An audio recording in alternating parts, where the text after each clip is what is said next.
ईद उल अज़हा, ईद उल जोहा जिसे हम आम ज़ुबान में बकरीद कहते हैं, पूरे तमाम सिटी पुलिस के तरफ से सभी भाइयों और बहनों को मैं मुबारकबाद पेश करता हूं एडवांस में। हैदराबाद शहर में ही नहीं, पूरे हिंदुस्तान में, पूरी दुनिया में पिछले 5-6 महीने से जो एक माहौल चल रहा है जिससे आप वाकिफ़ हैं, ये जो वबा है कोरोना वायरस का, इसके कारण तमाम जिंदगी बिल्कुल एहतियात के साथ निकल रही है। अगर आप हैदराबाद में देखें तो शुरू से ही हर मजहब में, चाहे वो हिंदुओं का रामनवमी हो, हनुमान जयंती हो, और अभी जो तुरंत गुजरा बोनालू, जिसका एक बहुत अहमियत है हैदराबाद में, हमारे क्रिश्चियन कम्युनिटी में बिशप थुम्माबाला के तरफ से जो इनिशिएटिव था ईस्टर में, जिसमें कि लाइव स्ट्रीमिंग किया गया फर्स्ट टाइम वीडियो के मार्फत से, और गुड फ्राइडे को देखा गया। फिर हमारे मुस्लिम भाई बहन जो हैं, रमज़ान में भी देखे कि बहुत एहतियात के साथ सब लोगों ने रमज़ान को मनाया, ईद को मनाया, क्योंकि ऐसा माहौल शायद पहले कभी इतिहास में नहीं आया, और इसीलिए सभी के कोऑपरेशन से और अल्लाह सुब्हानहू व तआला के रहम से आज अगर हैदराबाद में दूसरे बड़े शहरों के कंपैरिजन में हमारा नंबर इन्फेक्शन का कम है, डेथ का कम है, तो इसका वजह यही है कि सभी लोगों ने मिलकर इस वबा से एक साथ लड़ने का जो एक डिसीजन लिया, सब शरीक हुए, और इसी स्पिरिट से हम लोग आगे भी चलेंगे। तो बकरीद में भी हम लोग इसी तरीके से आगे आप लोगों से गुजारिश कर रहे हैं, जैसा कि पहले सभी फेस्टिवल में हुआ था, रमज़ान में भी हुआ था, कि कहीं बड़ी गैदरी, कहीं जमात नहीं हुई थी। जैसा कि आप जानते हैं, ये बड़ा चोर किस्म का वायरस है। ये चुपके से आपके शरीर में दाखिल हो जाएगा अगर आप किसी के करीब जाएंगे। 2 गज की दूरी बहुत ज़रूरी है, और इसीलिए हमारे गवर्नमेंट के तरफ से और हमारे बुजुर्ग आलिम के तरफ से लगातार कोशिश है। सभी मस्जिद में हमेशा लोग कहते रहते हैं कि घर पे ही अपना नमाज अदा करें, और अगर मस्जिद आना है तो घर से पहले घर में ही वजू करके आएं।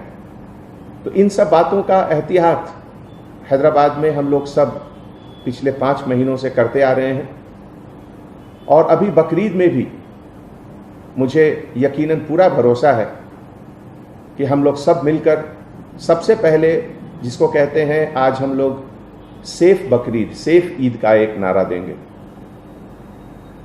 शायद ही कोई हैदराबाद का घर है जिसमें बच्चे नहीं हैं, जिसमें बुजुर्ग नहीं हैं, जिसमें ऐसे लोग नहीं हैं जिनके पास बीपी, हार्ट या कुछ मोटापा, इस तरह का बीमारी न हो। उन लोगों को बचाना सबसे ज़रूरी है, और उनको बचाने के लिए सबसे पहला चीज़ यही है कि हम लोग कम से कम दूसरे लोगों से मिलें, मुबारकबाद, ज़ुबानी मुबारकबाद पेश करें। गले मिलने की ज़रूरत नहीं है, माहौल ऐसा है। अगर जान बचेगी तो आगे आप अगले बार 4 और बकरे भी कुर्बान कर सकते हैं, लेकिन अभी बुजुर्गों को बचाएं, बच्चों को बचाएं। इसीलिए जो बड़ी बड़ी मस्जिदें हैं, जैसे मक्का मस्जिद, शाही मस्जिद, वहाँ के जो कॉम्पिटेंट अथॉरिटी हैं उनके तरफ से भी है ज़रूर। माहौल अभी कोई बहुत बदला नहीं है रमज़ान के महीने से। रमज़ान के महीने में अगर आप देखिए, total number of positive cases जो आए थे हैदराबाद में ही नहीं, तमाम हिंदुस्तान में, उस महीने के कंपैरिजन में अभी नंबर्स ज़्यादा हैं। इन्फेक्शंस के नंबर भी ज़्यादा हैं और जिसके कारण डेथ के नंबर भी ज़्यादा हैं। तो ऐसे हालात में कहीं भी जमात का इकट्ठा होना बिल्कुल ठीक नहीं है। जैसा कि आप लोगों ने वर्ल्ड हेल्थ ऑर्गेनाइजेशन के गाइडलाइंस पढ़े होंगे, Indian council for medical research ICMR के तरफ से जो लगातार गाइडलाइंस निकलते रहती हैं, उसमें भी इसका जिक्र है कि किसी भी तरह का रिलीजियस गैदरिंग किसी भी मजहब का वो बिल्कुल ठीक नहीं है अभी। और वही एक ऐसा मौका है जहां ये वायरस जहां अभी तक नहीं गया वहां भी जा सकता है एक दूसरे के ट्रांसमिशन से। तो ऐसे माहौल में किसी भी तरह का गैदरिंग बाहर बिल्कुल उचित नहीं है।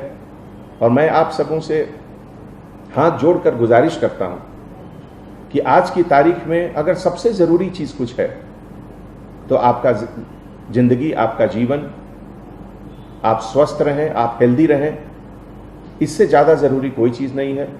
और सिटी पुलिस के तरफ से मुझे बहुत खुशी होगी कि अगर आप सभी को ये समझाएं कि ऐसे मौके पे अभी जो एहतियात रमज़ान में सब लोगों ने दिखाए थे वही अभी बकरीद में भी रखें। कोरोना वबा से जो लोग इफ़ेक्टेड हुए और उसको हराकर, जिसको हम लोगों ने नाम दिया कोरोना कॉन्करर, कोरोना को हराकर जो वापस डिपार्टमेंट में दोबारा ड्यूटी शुरू किए, वो हमारे लिए सोर्स ऑफ इंस्पिरेशन है। उनका कॉन्फिडेंस हमारे लिए, हम सब के लिए एक मिसाल है। एक बात उसमें से एक हमारे ऑफिसर ने बहुत अच्छी कही, वो मैं यहाँ पे कहना चाहता हूँ। चूँकि बकरीद के समय सैक्रिफाइस, कुर्बानी दी जाती है, तो एक चीज़ का जहन में ज़रूर रखें कि जो कसब कसाई लोग हैं, जो कुर्बानी करते हैं, जो काटते हैं जानवरों को, वो सेहतमंद हैं या नहीं।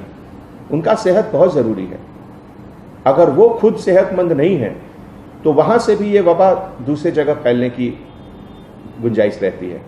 तो मैं आप सबसे गुजारिश करता हूँ कि जहाँ से भी आप लोग जा रहे हैं गोश्त लाने, एक बार उसका भी ध्यान रखें कि जो कसाई लोग हैं उनका हेल्थ बहुत ज़रूरी है पूरे सोसाइटी के लिए, बहुत ज़रूरी, बहुत सबक मिलता है। और आज की तारीख में उस कुर्बानी की अहमियत पहले से ज़्यादा है। आज सबसे पहले तो मुझे कुर्बानी देनी है अपने उन सभी आदतों की जिसके कारण ये कोरोना वायरस बढ़ सकता है। मुझे कुर्बानी देनी है कि मैं किसी से गले मिलकर उसको ग्रीट नहीं करूं, जुबानी ग्रीटिंग्स करूं। यह भी एक तरह का कुर्बानी है, क्योंकि सब लोगों को गले मिलना बहुत अच्छा लगता है और पहले लोग मिलते भी थे और अच्छी बात है। लेकिन अभी के माहौल में उसकी कुर्बानी देनी होगी, उससे अलग रहना होगा हम लोगों को। इसी तरीके से जो हमारे घर में जो बुजुर्ग हैं, किसी भी हालत में उनको बाहर नहीं आने देना है। जो छोटे बच्चे हैं उनको बाहर नहीं आने देना है। तो इन सब आदतों की कुर्बानी देनी है। आज हमारे देश में बहुत ज़रूरी है कि हम अपने ऊपर कंट्रोल रखें, अपनी उन हर आदतों का कुर्बानी दें जिससे कि ये चोर वायरस जो है कोरोना, ये जो चाइना ने पूरे दुनिया को एक अपने तरफ से एक ऐसा अजीब तोहफा दिया कि पूरा दुनिया परेशान है उससे बचने के लिए जिस चीज़ों की कुर्बानी देनी है हम लोग देंगे। लॉकडाउन खोलने के बाद दोनों चीज़ की अहमियत बढ़ी, लाइफ और लाइवलीहुड।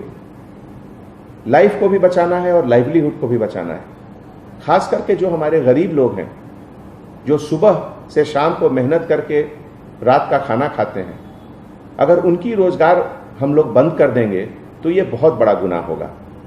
और इसीलिए रोज़मर्रा की ज़िंदगी हमेशा आगे चलती रहनी चाहिए। और पब्लिक में जो अवेयरनेस है पहले से बहुत ज़्यादा हुआ है। 90 to 95% लोग मास्क लगाकर रोड पर चल रहे हैं, लेकिन अभी भी लगभग 2000 से 2500 लोगों को सिटी पुलिस के तरफ से हर रोज़ फाइन होता है कि वो पब्लिक प्लेसेस पे मास्क के बिना घूमते हैं। मैं उन सभी से गुजारिश करता हूं कि आप अपने लिए, अपने परिवार के लिए, अपने बच्चों के लिए, उनकी सेहत के लिए ज़रूर मास्क पहनें। आप हेल्दी हो सकते हैं, लेकिन आप इस वायरस के कैरियर भी हो सकते हैं। हो सकता है कि आप में ये सिम्टम न दिखे, लेकिन आपके संपर्क में जो लोग आएंगे उनको ये जरूर इन्फेक्ट करेगा। इसीलिए नंबर अगर थोड़ा ऊपर जा रहा है या थोड़ा नीचे आ रहा है, उससे अपनी सावधानी में कमी नहीं होनी चाहिए, एहतियात जरूर बरतना चाहिए। कम से कम अभी मुझे लगता है कि 2 से 3 महीने तक तो बहुत ज़रूरी है कि हम लोग स्ट्रिक्टली फॉलो करें, इम्प्लीमेंट करें जो भी गवर्नमेंट की गाइडलाइंस है, ICMR की गाइडलाइंस है। सबसे पहले तो जो हमारे देश का जो कानून है, उस कानून के तहत जो भी प्रोहिबिटेड एनिमल्स हैं, जैसे काऊ, कैमल या इस तरह के जानवर जिनका एग्रीकल्चर में अभी तुरंत यूज़ हो रहा है, उनकी कुर्बानी न दी जाए। और जो भी लोग कुर्बानी दे रहे हैं, जो ज़बह कर रहे हैं, वो जो एक हाइजीन के तरीके से होता है, जो चाकू या जिससे कट कर रहे हैं, वो कहाँ से लाए, उसको अच्छे तरीके से सैनिटाइज ज़रूर कर लें। हर चीज़ का सैनिटाइजेशन करना बहुत ज़रूरी है। एक बहुत अच्छा सिलसिला है बकरीद में कि लोग गरीबों को देते हैं, अपने पड़ोसियों को देते हैं गोश्त। उसमें भी थोड़ा सावधानी बरतें कि अगर एक जगह से कहीं इन्फेक्टेड गोश्त बाहर निकल गया तो वो बहुत लोगों को इन्फेक्ट कर सकता है। इसीलिए हमने पहले गुजारिश की थी कि जो कसब लोग हैं उनका हेल्थ बहुत इंपॉर्टेंट है, कि वो स्वस्थ हैं, वो कैसे हैं, और घर में जो भी लोग कटिंग कर रहे हैं उनका हाथ साफ रहना चाहिए। जहाँ तक संभव हो हाथ में दस्ताने पहन लें, ग्लव्स पहन लें, और उसके बाद ज़बह करें तो बेहतर होगा। जो हमारे बुज़ुर्ग हैं, हमारे इस्लामिक स्कॉलर हैं, जो हमारे आलिम हैं, उनसे मैं दरख्वास्त करता हूँ कि कुछ रास्ता निकालें, कुछ सोचें। क्या 2 ईद की नमाज एक वक्त में हो सकती है क्या? इस तरह का कुछ सिलसिला अगर सोचकर वो कुछ निकालेंगे तो इसमें सबकी भलाई है, सभी के हेल्थ के लिए, सभी के ये वबा से बचने के लिए थोड़ा मदद मिलेगा। ये हमारी एक अपील है, हमारी गुजारिश।